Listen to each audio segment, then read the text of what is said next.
Before we start, this video is sponsored by no one. Wala naman kasi akong sponsor.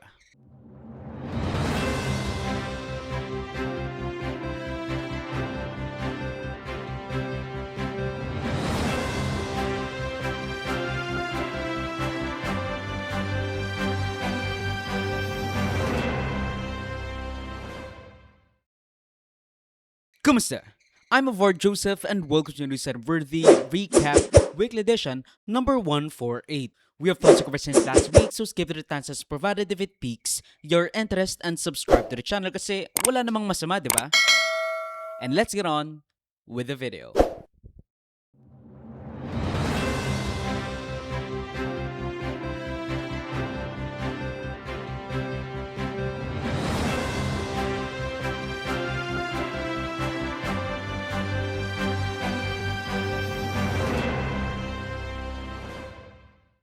BBM nagdeklara ng national emergency. Loren Legarda nag-crash out.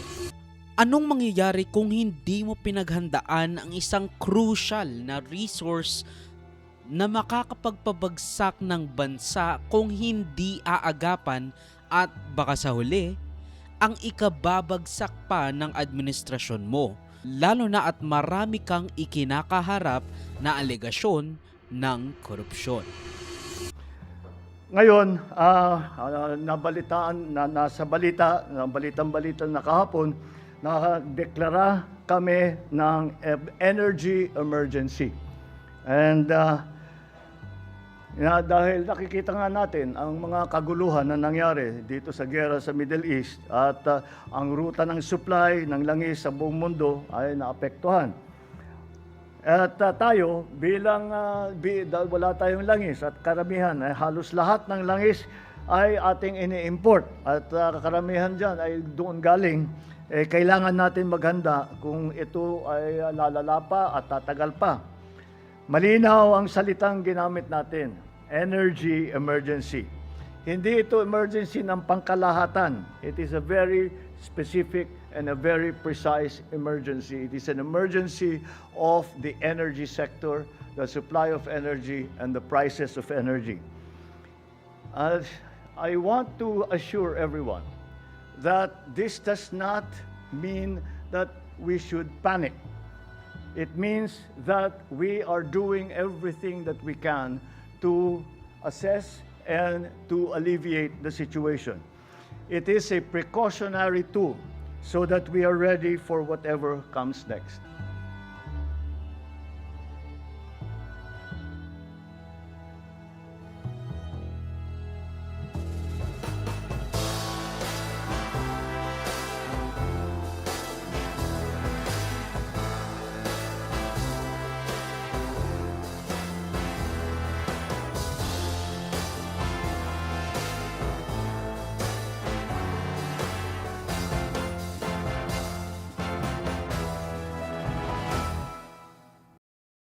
Nagdeklara na ng State of National Energy Emergency si BBM dahil sa sigalot sa Middle East at pagtaas ng presyo ng petrolyo sa merkado as he create the Uplift Committee to do God knows what.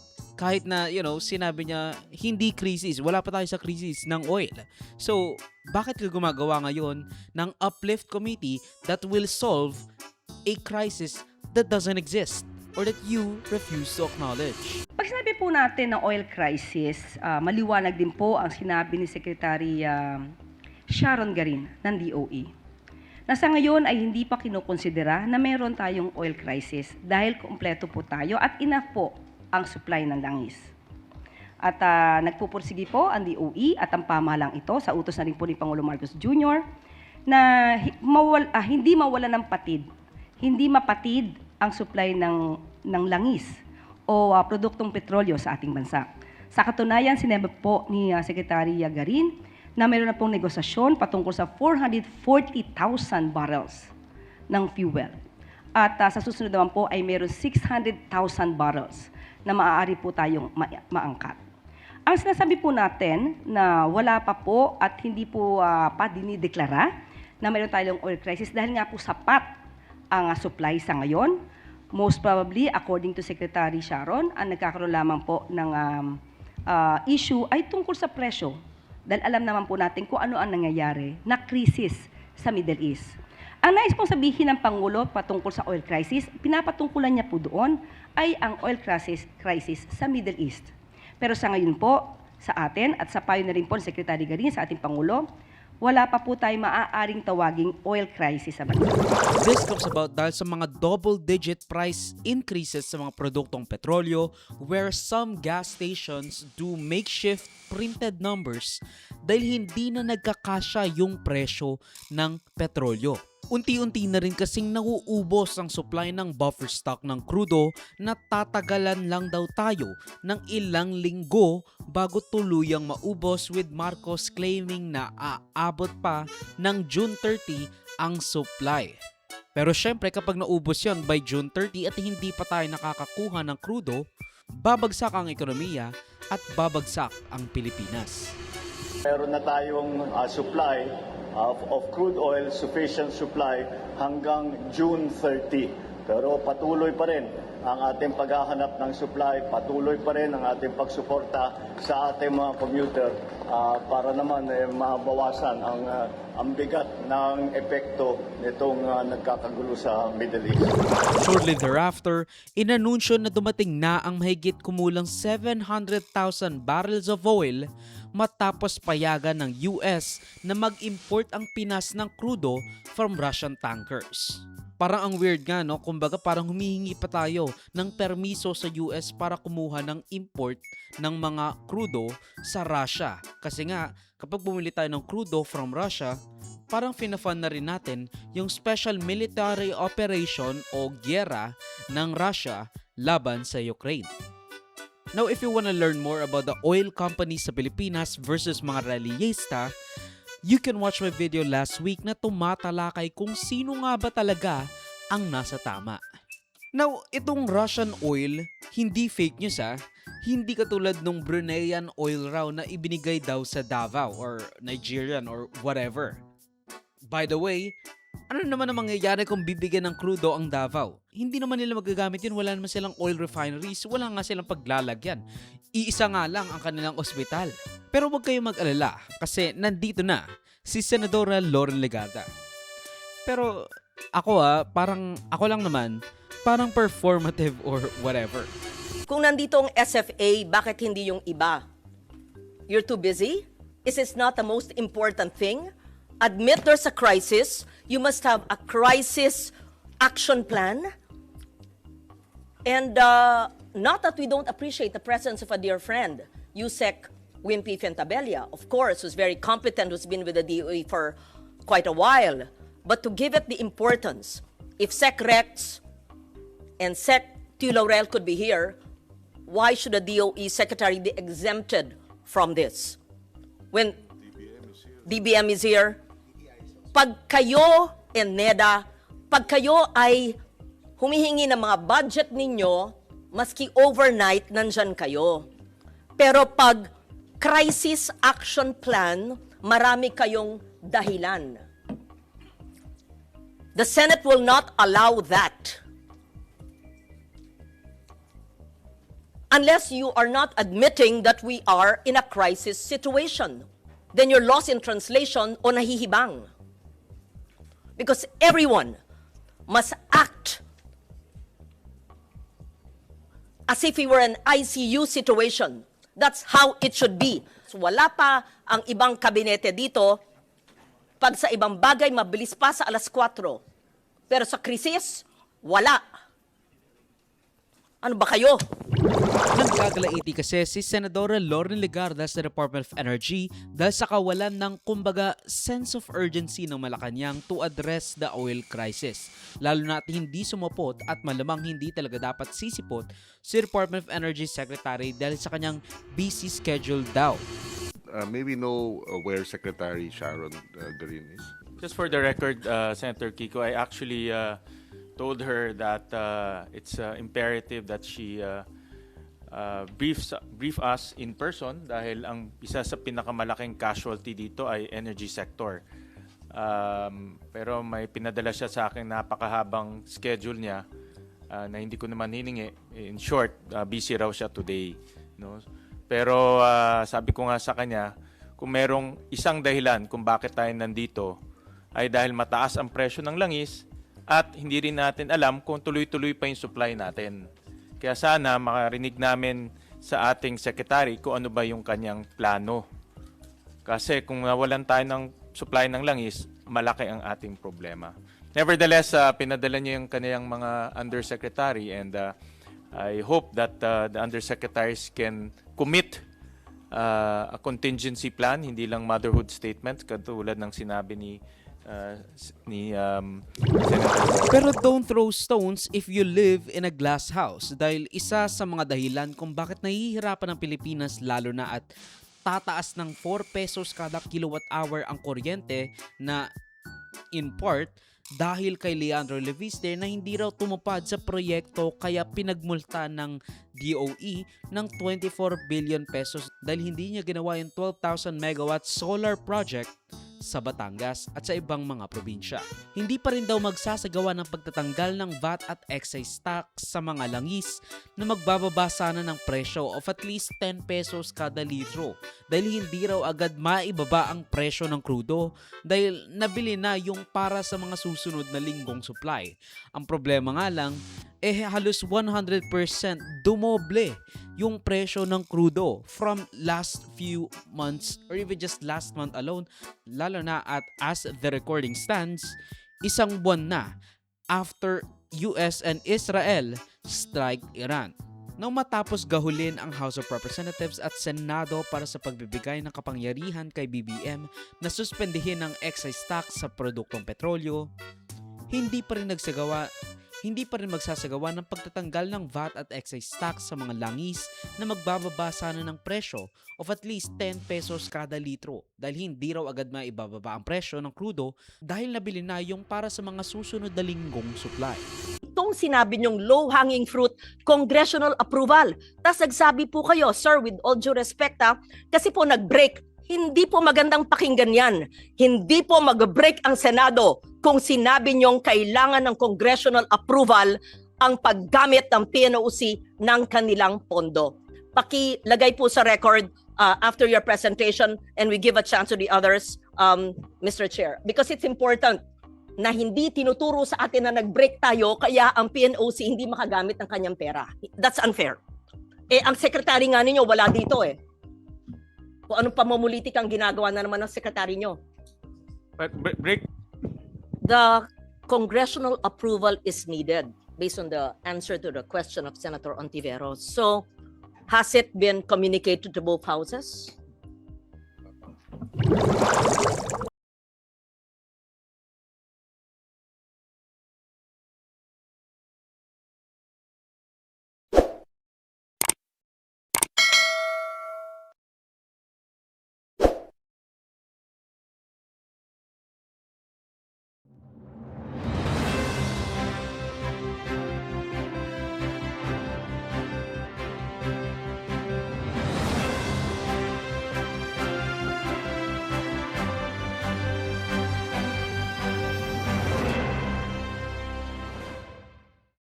Sara tumakbo sa Supreme Court kasi ayaw ma-impeach.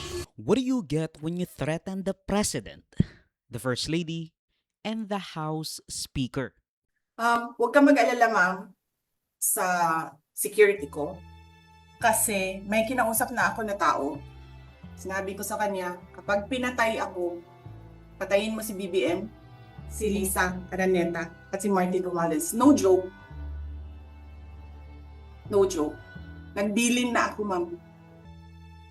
Pag namatay ako, sabi ko, huwag ka tumigil hanggang hindi mo mapatay sila. And then he said yes. In a fit of rage kasi nakulong yung aide mo. Putang ina ninyong lahat. Martin Romualdez, Lisa Marcos, Bongbong Marcos. The chair declares the sufficiency in substance of Sabala et al. Impeachment complaint. So ruled. The chair declares the Cabrera impeachment complaint sufficient in substance. So ruled.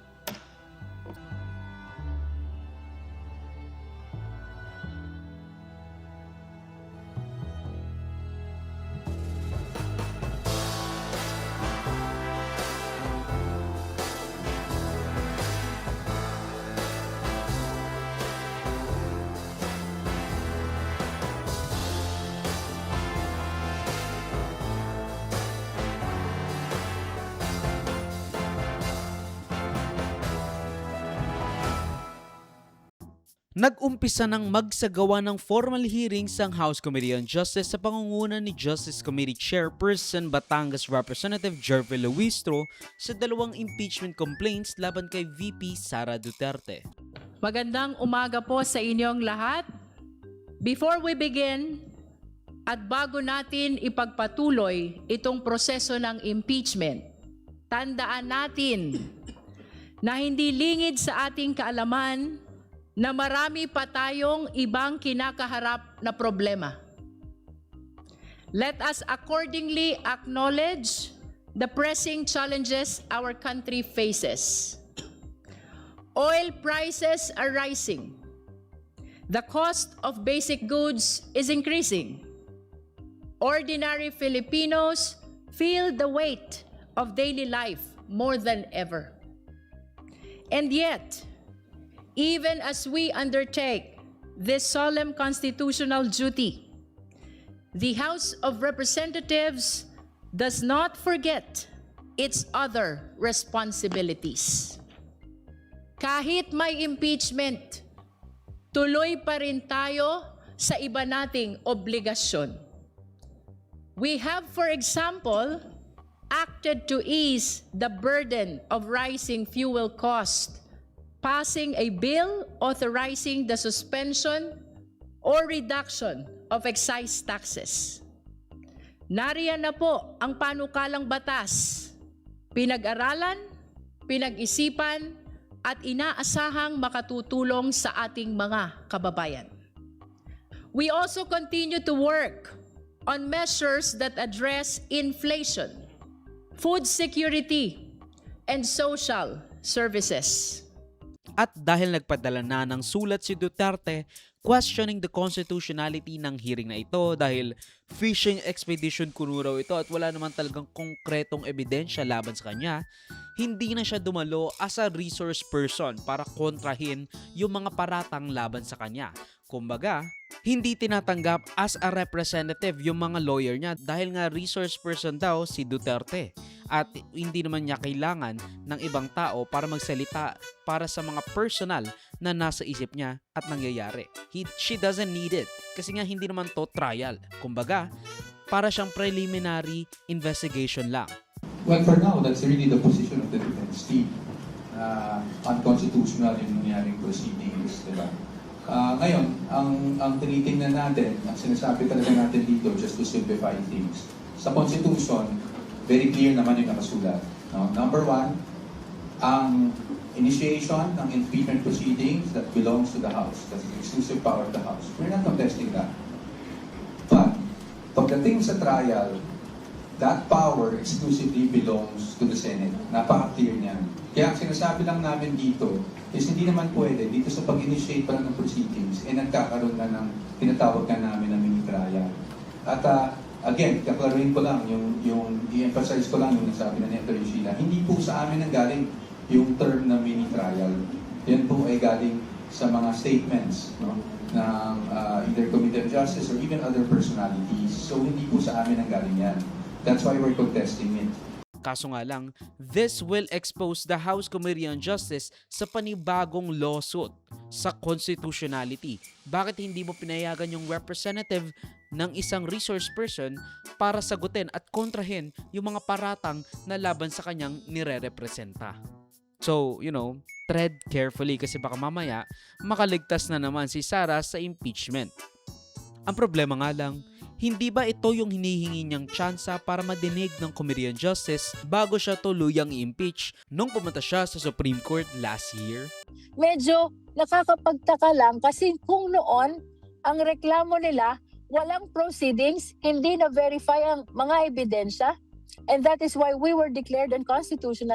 Ngayon, may hearing proper, may clarificatory hearing, we're giving due process to the respondent, pinasagot natin siya through her answer, we're giving her all the opportunity to present her evidence, pero may reklamo pa rin. No? If their complaint actually is because this proceeding is already a trial, that is their allegation. Again, for the record, this is not a trial. This is akin to a preliminary investigation because our objective is only to determine the existence of probable cause. We need to do that because this is our only basis for the justice members to be able to vote on the existence of probable cause. To re-echo what the justice members are saying, if we are mandated to determine the existence of probable cause, how else are we going to do this? If we will not conduct a hearing proper, if we will not conduct a clarificatory hearing, if we will not ask questions from the witnesses, if we will not issue subpoena duces tecum and ad testificando, ano ang magiging basis natin ng determination ng probable cause? If we will not do that, manghuhula ba tayo? That's what they're asking, no? So, just for the record, lahat po ng ginagawa ng Justice Committee, we are following the letters. Sabi niya walang due process dahil hindi niya nadepensahan or hindi siya nabigyan ng pagkakataon na depensa ng kanyang sarili. Tapos ngayon, ayaw niyang pumunta para madepensa ng kanyang sarili despite the leeway given by the House Committee on Justice. So, kahit pala bigyan ka ng due process, hindi ka rin naman pupunta, di ba? So, para saan pa ito? Para saan pa yung sinasabi mong technicality na hindi ka binigyan ng due process? Hindi mo naman i-avail yung sarili mo ng due process kasi ayaw mong pumunta as a resource person sa formal hearing ng House Committee on Justice regarding your impeachment. Tapos ngayon, nag-file ng petisyon to the Supreme Court na i-temporary restraining order o TRO ang hearing ng Committee on Justice dahil hindi raw yun hearing kundi mini trial at Senado lang ang maaaring magsagawa ng trial sa impeachment proceedings. Nonetheless, let me address your question on the statement that what is being done at the committee level sa preliminary investigation. They may be referring to the comparison of the committee level proceeding as akin to a preliminary investigation. However, if you have taken note of the past statements by members of the committee, and this is not even something that we said or stated, the term mini trial did not come from the defense. The term mini trial came from members of the committee. And in fact, you only have to look probably in the internet or search them yourselves to know that there have been statements to this effect that what the committee will do is sort of a mini trial. And so, our response to that is, given that the Constitution only vests the power and authority to conduct trial in the Senate, then the House of Representatives or any of its committees cannot do that. Umepal pa nga si Boy Silly saying na bakit daw inuuna ang impeachment ang dami nang nangyayaring kaguluhan sa Pilipinas sa krisis ng flood control, giyera sa Middle East at tumataas na presyo ng petrolyo at commodities. Alam nyo mga kababayan, sa totoo lang po, patawarin ako nitong mga kaibigan natin na ito. Hindi ba kayo nahihiyaan yung ginagawa ninyo? Ang mga kababayan natin nag-iisip kung anong kakainin nila. Itong mga panahon nito. Magkano ang bilihin? Ang iisipin ninyo, politika. Wow! Kaya sana, ako naman din po ngayon, ay nananawagan sa lahat din ng mga kasama natin na sana, kanina, inis na inis ako pagising ko. May impeachment na naman. Ano ba itong kalokohan na to? Meron pa silang papiyapiyatos na hawak doon. Alam nyo, mga kababayan, sa totoo lang po, patawarin ako nitong mga kaibigan natin na ito. Hindi ba kayo nahihiyaan yung ginagawa ninyo? Ang mga kababayan natin nag-iisip kung anong kakainin nila. itong mga panahon nito. Magkano ang bilihin? Ang iisipin ninyo, politika. Wow! Talagang ako po, talagang hindi ako makapaniwala. Kung ganito ang mentalidad natin, sino pa makakatulong sa atin? Isipin ninyo, ang ini-issue natin sa Vice President natin, piatos! Siguro kailangan nating ipaalala sa kanya na in the term of Digong Duterte, meron tayong krisis ng pandemic. Meron tayong Pharmally scandal which is kind of akin to the flood control. Pero of course, mas malaki yung flood control. Pero ano ang inuna niya? Pagpapasara ng mga kalaban niyang media companies tulad ng ABS-CBN at Rappler. Tapos, don't get me started on Paulo Duterte's district. Kumbaga, distrito lang ha, meron silang 51 billion pesos na flood control budget. Despite the pandemic that crippled the economy, that crippled the world economy at yung mga supply chain.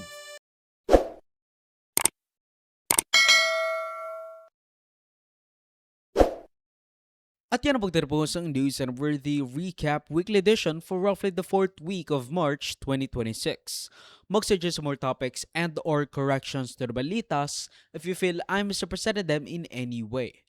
Salamat sa panonood mga kabayang. Avoid me, like, subscribe, and follow my links sa socials and avoid Joseph that will be linked down below. So susunod muli of course. Paalam.